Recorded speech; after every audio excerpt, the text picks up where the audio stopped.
Hello বন্ধুরা, কেমন আছো সবাই? আশা করি সবাই ভালো আছো। আজকে চলে এসেছি আবারও একটি নতুন রেসিপি, চিতই পিঠে। আমাদের বাঙালিরা কিন্তু পিঠে খেতে খুব ভালোবাসে।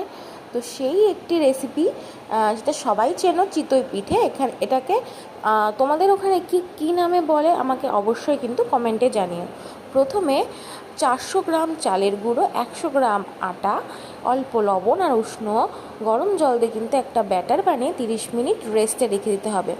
তারপর গ্যাসের ওপর খোলাটা রেখে গরম হয়ে গেলে এই ব্যাটারটা দিয়ে ঢাকা দিয়ে অল্প একটু জল ছিটিয়ে দিয়ে কিছুক্ষণ ওয়েট করতে হবে।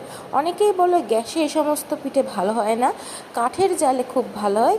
কিন্তু সঠিক উপায়ে ব্যাটার তৈরি করলে কিন্তু গ্যাসেও খুব ভালো তৈরি হয়। তো এরকম করে তোমরা একবার ট্রাই করে দেখো। এরকম কিন্তু ফোলা ফোলা নরম নরম একদম চিতই পিঠে রেডি।